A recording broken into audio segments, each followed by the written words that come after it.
ఇంకెన్నాళ్ళు రెంటింట్లో ఉంటాం? సొంత ఇంటి కలను నెరవేర్చుకుందాం. Suman TV biggest property expo October 18th, 19th HSCC Novotel Hyderabad. ఇప్పుడే ఫ్రీ ఎంట్రీ కోసం కాల్ చేయండి. Non vegetarian diet, vegetarian diet, fatty liver కి సంబంధించి మీరు ఎలా కంపేర్ చేస్తారండి? ఫ్యాటీ లివర్ డెఫినెట్ గా vegetarian diet is superior fatty liver కి.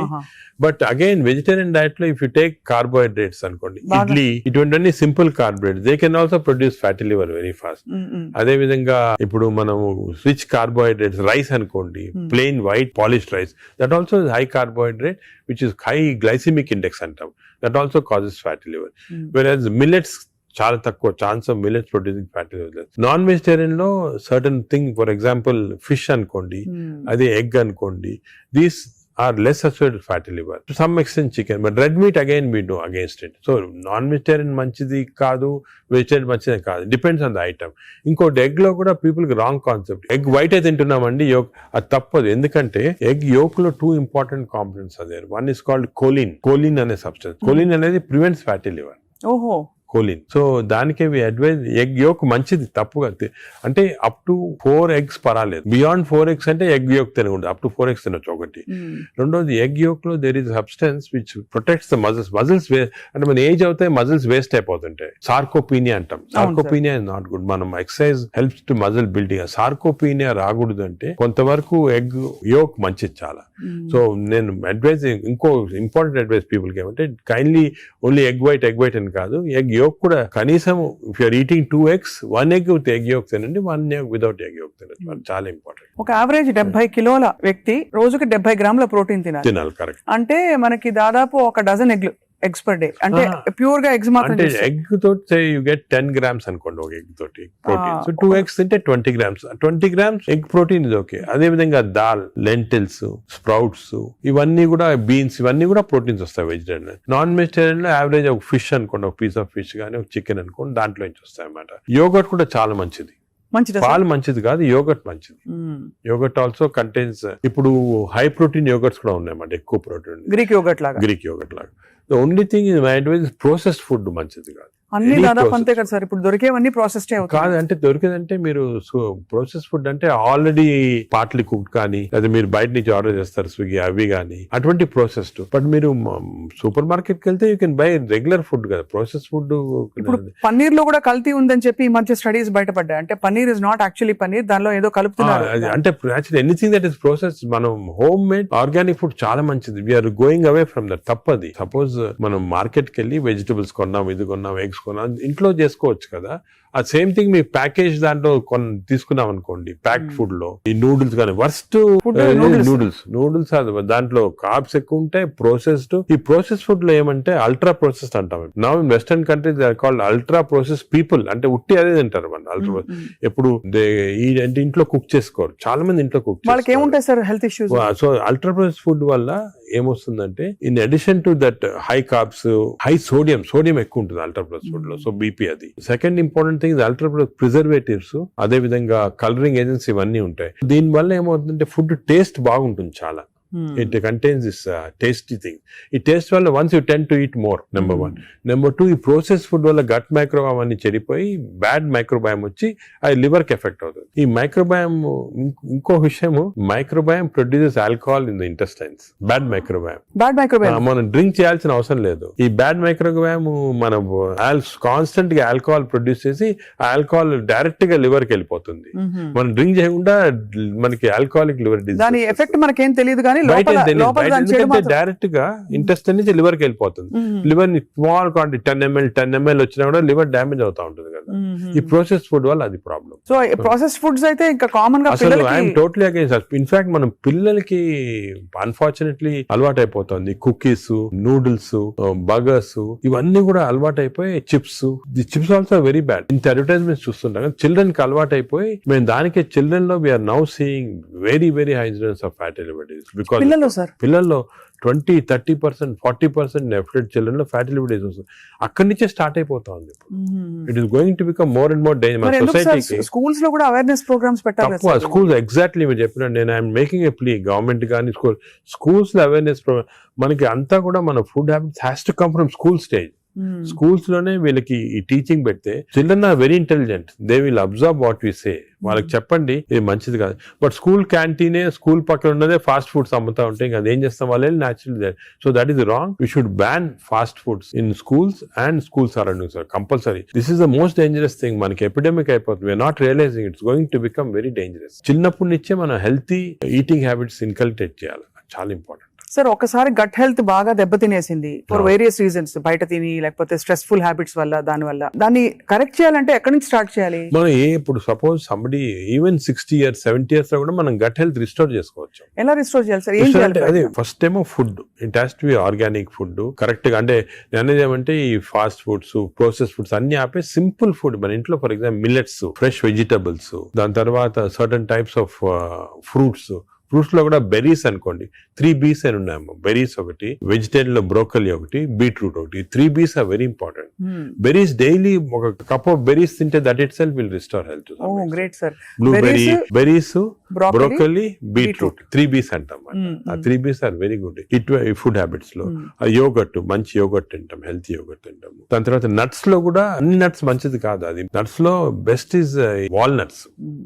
అదే విధంగా సెకండ్ ఈజ్ ఆల్మండ్స్. ఇవి 2 ఆర్ గుడ్. పిస్తా అంత మంచిది కాదు, హై ఫ్యాట్ కదా సార్. హై ఫ్యాట్ పిస్తా. సేమ్ థింగ్ క్యాష్యూస్ కూడా సేమ్. అందులో నేతిలో వేయించి ప్రోటీన్ తిన్నాం అనుకోండి, అది again you're taking back. So అవి ఫ్రైడ్ క్యాష్యూస్ అవన్నీ కూడా అవాయిడ్ చేయాల్సింది. ఇలాగా హెల్తీ ఫుడ్ తోటి we can make lot of difference. Plus non vegetarian fish is very good. Fish తినే వాళ్ళకి ఫిష్ మంచిది. ఫిష్ కూడా అన్ఫార్చునేట్లీ ఈ మధ్యన కొంచెం ప్లాస్టిక్స్ వచ్చేస్తున్నాయి ఫిష్ లో. ఈ సీ లో ప్లాస్టిక్స్ వేసి రివర్స్ లో వాళ్ళకి మైక్రో ప్లాస్టిక్స్. ఈ micro plastics and other future thing we have to concentrate. Society pollution, processed food, micro plastics, these are called the 3 evils. ఈ 3 evils వల్ల మనం అన్ఫార్చునేట్లీ ఎంత హెల్త్ మెయింటైన్ చేయాలంటే కూడా మన society is not giving us the opportunity. అంటే బయటకు వెళ్తే సార్ ఇవాళ హైదరాబాద్ లో ఎన్ని రెస్టారెంట్స్ ఉన్నాయి సార్, ఇంకా అపిటైట్ ఉంది. రాత్రి 11:30కి వెళ్తే కూడా ఇంకా బజింగ్. అసలు అందరూ ఎంత తింటున్నారు అంటే నేను రెస్టారెంట్స్ బ్లేమ్ చేయను. రెస్టారెంట్స్ లో హెల్తీ ఫుడ్ కుక్ చేస్తే వాడడం మంచిదే, కానీ షార్ట్ కట్స్ తీసుకొని కుకింగ్ ఆయిల్ మళ్ళా యూస్ చేయటము, అదే విధంగా ప్రాసెస్ ఫుడ్ దాంట్లో యూస్ చేయటము, కలరింగ్ ఏజెంట్స్ యూస్ చేయటం, అది చేస్తే they are not very good. ఇప్పుడు తందూరి చికెన్ అని బాగా మంచి రెడ్ కలర్ వేస్తారు madam. That is not again good. It's bad for health. అంటే red colour colouring agents, preserving agents are not good. ఇది ఒక aspect. Second aspect gut health again not realized is physical activity. చాలా important. మీరు అనొచ్చు physical activity gut కి సంబంధం ఉంది. The gut is constantly reacting, liver is constantly reacting physical activity. మనకి daily standard 150 hours per week. 150 hours per week physical activity liver కి మంచిది. It has shown repeated గా 150 hours per week చేస్తే liver fat slow కరిగిపోతుంది. 150 hours a week అంటే 7 days లో 150 hours అంటే రోజుకు సుమారు 20 minutes per day. Okay, 150 అంటే 1.5 hours per 1.5 hours, 30 minutes per day for 5 days. Okay, 30 into 5 150 minutes అయితే 150 minutes per week సరిపోతుంది. అండ్ డైలీ చేయకపోవచ్చు, కొంతమంది వీక్ లో 2 సార్లు 3 సార్లు అలా చేయగలుగుతారు. టోటల్ క్వాంటిటీ ఇంత ఉండాలి 150 hours. ఇది మోడరేట్ ఎక్సర్సైజ్. అగైన్ చాలా మంది మేము ఎక్సర్సైజ్ అంటాం, ఇంట్లో తిరుగుతుంటాం, రోజంతా ఇంట్లో తిరుగుతుంటాం, ఇక్కడక్కడ పనులు చేసుకుంటా ఉంటాం, లేకపోతే మా ఆఫీస్ లో. అది కూడా that is not correct. Exercise అంటే మనం కరెక్ట్ గా ½ an hour you have to do moderate exercise. Moderate అంటే ఏమి? వాకింగ్ కానీ రన్నింగ్ ఏదన్నా. మోడరేట్ అంటే మనం ఎక్సర్సైజ్ చేసినప్పుడు మాట్లాడుతుంటే మాట్లాడగలుగుతాం కానీ వీ కెనాట్ సింగ్. అవును, పాట పాడలేము, మాట్లాడగలుగుతాం. That is moderate exercise. అంటే we can carry on a conversation with somebody. ఆయాసపడుతూ కొంచెం క్యారీ చేయొచ్చు. మనం బాగా విగ్రెస్ అయితే మాట్లాడలేము, that is vigorous exercise. But మన if you're able to sing in doing exercise, that means it's not moderate. So మనం ఈజీగా టెస్ట్ చేసుకోవచ్చు. ఒకరొకరిలో వేరేగా ఉంటుంది. జనరల్ గా heart rate we say get to 50 to 70% అంటాం. అంటే 150 హార్ట్ బీట్ లాగా తెచ్చుకోవాలి. ఎందుకంటే మోడరేట్ ఎక్సర్సైజ్ చేసినప్పుడు మన హార్ట్ ఇంక్రీజ్ అయ్యే రేటు, సర్క్యులేషన్ ఇంక్రీజ్ అవుతుంది, లివర్ లో ఉన్న టాక్సిన్స్ అన్ని బయటకు వస్తాయి, బ్రెయిన్ సర్క్యులేషన్ ఇంప్రూవ్ అవుతుంది, హార్ట్ లో collateral. That's why we're emphasising on this moderate exercise. ఏదో క్యాజువల్ గా పొద్దున ఒక 5 మంది ఫ్రెండ్స్ ఒక గంట సేపు నడిచామని ఒక 2 kilometers నడిస్తే దట్స్ నాట్ మోడరేట్ ఎక్సర్సైజ్. అది రెగ్యులర్ గా కన్సిస్టెంట్ గా చేయాలి. బాడీ కన్సిస్టెంట్ గా moderate exercise. Clear definition moderate అనేది. Moderate exercise 150 hours a week చేస్తే డెఫినెట్ గా we prolong life by 5-6 years. In fact every 5 minutes of exercise కి you prolonging life by 7 minutes. 5 minutes చేస్తే 7 minutes prolong చేస్తాం life. Sir, ఈ context లో మీరు ఇంతమంది స్టార్స్ ని ట్రీట్ చేశారు. AIG లో చాలా మంది top most stars of the country ఇక్కడికి వచ్చారంటే మీ దగ్గరికి వస్తారు. దీనికోసం కూడా వచ్చిన వాళ్ళు ఉన్నారు. వాళ్ళలో మీరు నోటీస్ చేసిన హెల్దీ హ్యాబిట్స్ ఏంటి సార్? అంటే అమితాబ్ బచ్చన్ ఇప్పుడు గారు చాలా మంది వచ్చారు కదా సార్. చాలా నేను నోటీస్ చేసానంటే ఒకటి ఓల్డ్ స్టార్స్ కొత్త స్టార్స్ వాళ్ళని కూడా ఓల్డ్ స్టార్స్ కూడా చాలా మందిని ఐ టు ట్రీట్ అండ్ ఇప్పుడు కూడా కొంతమంది వస్తుంటారు. Old stars new stars difference ఏమంటే ఈ కొత్త generation they are very health conscious, కొంతవరకు ఓవర్ హెల్త్ కాన్షియస్ అనొచ్చు. చాలా మంది కొత్త జనరేషన్ అంటే మన రామ్ చరణ్ గారు, ఆ గ్రూప్ లో they are very health conscious, బాగా ఎక్సర్సైజ్ చేస్తున్నారు, డైట్ బాగా మెయింటైన్ చేస్తున్నారు, వాళ్ళకి హెల్త్ అడ్వైజర్స్ ఉన్నారు. కొన్నిసార్లు కొంతమంది ఓవర్ వెళ్ళిపోతారు, అంటే మరి టూ మచ్ ఆఫ్ ఎక్కువ ప్రోటీన్ కూడా మంచిది కాదు. నార్మల్ గా 1 gram per KG body weight అంటాము, కొంతమంది 2-3 grams. Now there is a fashion 3 grams per KG body, అది మంచిది కాదు. కిడ్నీ పైన ఎఫెక్ట్ జనరల్ గా మంచిది కాదు. కరెక్ట్ ప్రోటీన్ తీసుకోవాలా. ఈ కొత్త స్టార్స్ ఏమైనా they are going very balanced. వాళ్ళ ఎక్సర్సైజ్ ప్యాటర్న్ గానీ డయట్ గానీ, అంటే they are conscious that there should look good for people to see them అని చాలా బాగా చేస్తారు. In fact they are the healthiest people. ఇప్పుడు they are very restricted in their alcohol intake గానీ, దాంట్లో కూడా చాలా రిస్ట్రిక్టెడ్ గా చాలా కేర్ఫుల్ గా వెళ్తున్నారు.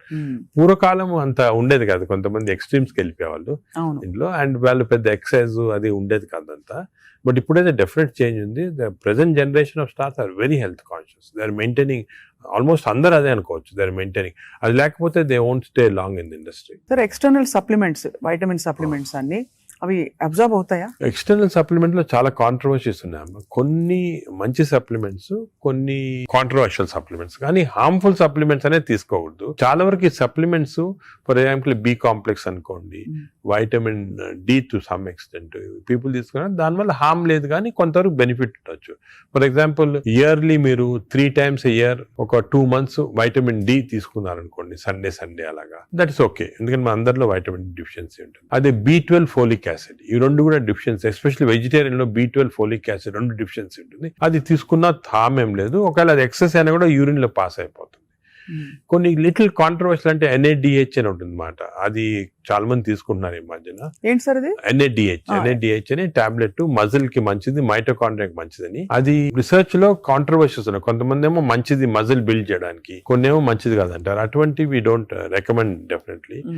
But some things like curcumin అనుకోండి, అంటే మనం ఫుడ్ లోనే వచ్చేస్తుంది కర్క్యూమిన్, అది మంచిది తీసుకోవటము. వైటమిన్ K అని ఉంది ఒకటి, వైటమిన్ K, అది వైటమిన్ K2 కొత్తగా వచ్చింది, అది కూడా కొంచెం కాంట్రవర్షియల్. అలాగా చాలా సప్లిమెంట్స్ వస్తున్నాయి. నేను అనుకునేది natural food, correct amount of protein, that is very important. తీసుకుంటే సప్లిమెంట్స్ పెద్ద అవసరం. అంటే మనకి సోర్సెస్ సార్, ఇప్పుడు ఒక చిన్న ప్రాబ్లం సొసైటీకి ఉండే ప్రాబ్లం, వెజిటేబుల్స్ పెస్టిసైడ్స్ వేసేస్తారని, ఎక్కడ పండిస్తున్నారు, పటాన్ చెరువు దగ్గర అని నీళ్లు వచ్చేస్తాయి, మురుగు నీళ్లు దానిలో పండిస్తున్నారంటారు.